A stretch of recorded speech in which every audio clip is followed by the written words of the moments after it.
Hello, fellow plant enthusiasts. So a few weeks ago, I was down in Hope Mills just outside Fayetteville, North Carolina, and I discovered a small, tiny little plant shop. And I went back there and took some macrame pieces, and she was interested in the ones that had plants in them. I took a couple versus the ones that did not have plants. I mean, after all, it is a plant shop. So the owner, bought a couple off me and said she can sell them for more than I had expected I'd sell them for.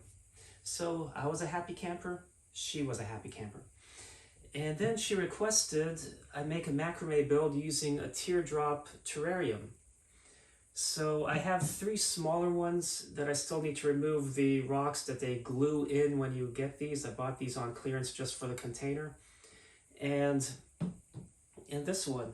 So in the meantime, you can buy sometimes, certain times of year, these cheap plastic ones from the Dollar Tree, or should I call it now the $1.25 tree.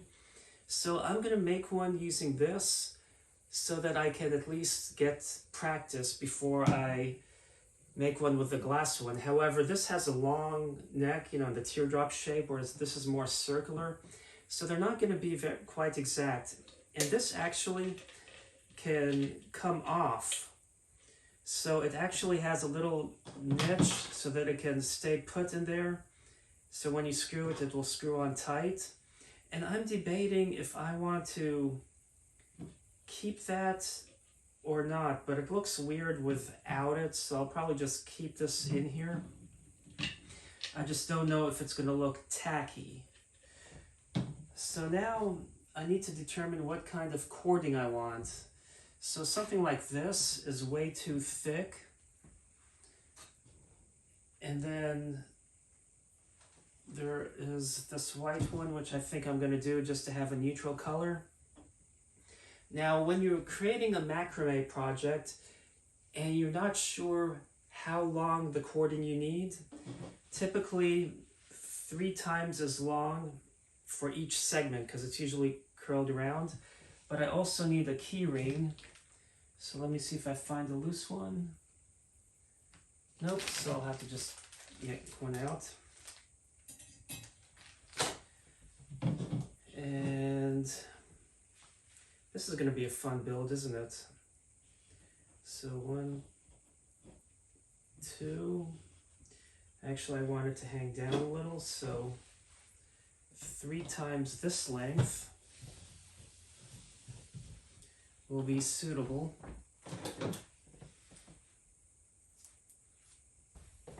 And I have some scraps which I can use for making the wrapping knots, so let me go get them.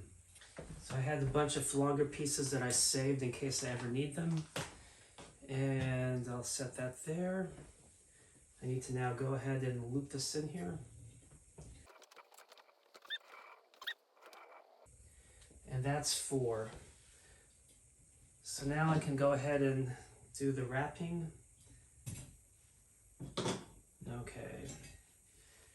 And then I can pull on these just to, oops. So now I can take 4 segments and do a square knot. I'm going to do just 1 square knot because you're going to see how I'm going to rig this up. So then I'm going to turn this around and do another square knot with the other sides of the other side. Now what I did was, it's going to become a cylinder if I keep doing it alternating, and that is what I have in mind for this top piece, but you can see this is a little tight. I need some other cording that's less compressible. However, for this piece, it may be okay, but it might be tricky as well, so we'll see how it goes.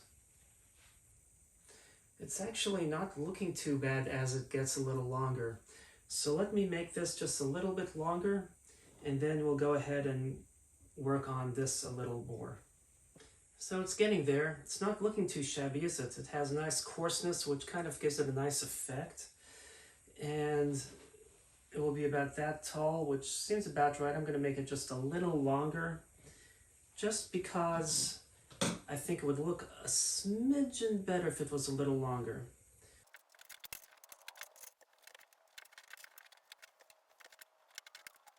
So now if I put this here, that'd be better a little higher. I think I'd like it a little higher. I have plenty of slack, so why not?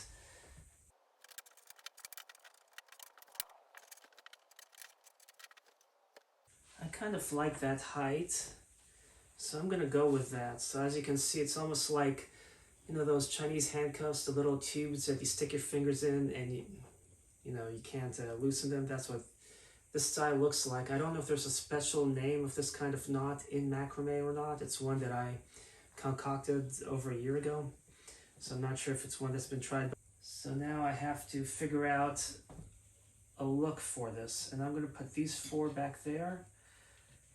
That looks good. Now I'm debating if I need to cut this just to have that area just for it to be in place. But I may not need it, so I'm going to try without it. And my finger is bleeding and I bled all over this. Give me a moment. So one of the nice things about the synthetic cording is you can rinse it with water and you're fine, it will dry out. The key ring, I made sure I bought the stainless steel ones. And one thing is when you're dealing with plants and you have to water, you want to make sure that you're not going to essentially put stuff that's going to corrode over time or disintegrate with watering, you know? Like the regular cotton fiber, at least you're watering in here and not out there, so these are fine, but just keep that in mind. So then I have this here, and I'm going to put 2 and 2 now from the side and see how that goes. And one thing I like to do when I do just a regular one by itself is do 1.5 square knots versus a full square knot. I kind of think it looks better that way.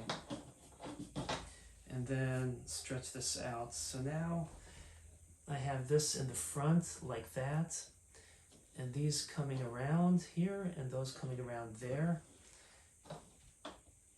And I can actually set up another square knot right down there and have like it around the opening, and that actually I kind of like.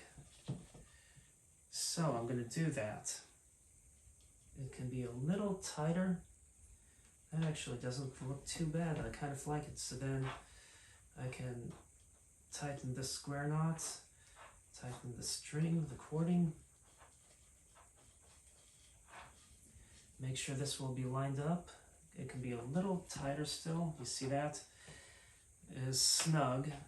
So it's not overly tight, and I'm starting to run a little out of cording on one of these strands, but I'm near the bottom, so I'm fine. I'm actually going to raise these up and connect with those and make another square knot.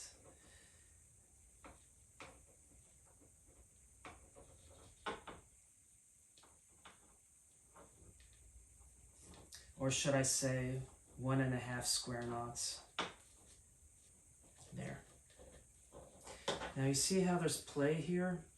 I'm going to have to go to the back side like that, and then remove the excess on one side and on the other side, and set me up another round of square knots.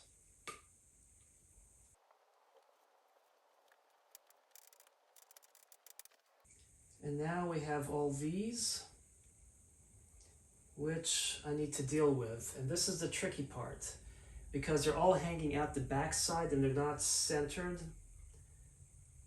So usually you'd center it to come up with a tassel underneath. So I managed to get these to stick under there with super glue. It just took a little patience because I probably just put a little too much super glue. I've done that before where I put too much and it takes too long to dry. But at least I can ensure that it's going to have enough to adhere. And I'm just putting a little extra because I want to make sure it's not going to pry out over time. Even though this is just more of a decorative piece and not utilitarian, so it should not really make a difference. So then I'll have to have this pressed down, and in the meantime, I have my handy bag of scraps because I'm going to put a wrapping knot underneath, and that will work. So let me give this a moment to just dry a little more, and then I'll put the wrapping knot, or I think it's actually, you know what, I'm going to go ahead and put the wrapping knot. I can always add more super glue later. So I would like a little more height. Let me get this one out of the way.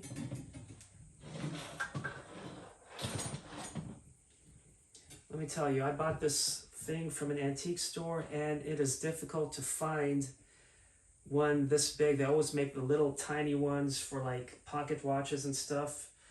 So if you know where I can find something like this big that's nice and stainless steel, please leave a comment letting me know. That would be great. So now I can go ahead and run the wrapping knot.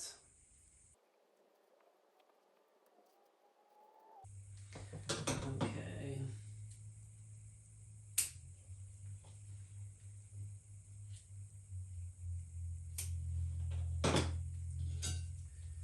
So now I have to basically, perfect. I have to slide this knot up, but I want to be careful as to not pry all these super gluings out, so I'm just giving it a delicate touch piece by piece, so I don't pull too hard and rip it off the glue. I do have one strand though that's been elusive. One thing I need to do is figure out where to cut this. So this is the shortest strand, and I'm going to cut it at the length of the shortest strand. I typically do, and I'm taking my sharp scissors, not my cheap ones. And being right-handed, I want to make sure I have this aligned just right. There we go. Having sharp scissors cut really well, and these are stainless steel made in Japan called Delica Lion. They're probably from the 80s, and they don't make scissors like they used to, and it's kind of sad. Even the new sharp ones, they're just bulky. Look how simple this is. So now here we have it. We have this lined up with the thing in the middle, and I can always try to place that peg back in there. It's still doable with this, so this doesn't slide, but it's going to be fine like that. And you have a lot of the ball still visible, and you do have the macrame design to the back and linked to the front, and it's just a beautiful piece. It actually turned out better than I had hoped. I was worried, but I hope you enjoyed this build, and I hope the owner of that plant shop will enjoy this as well. Thanks for watching, and happy planting.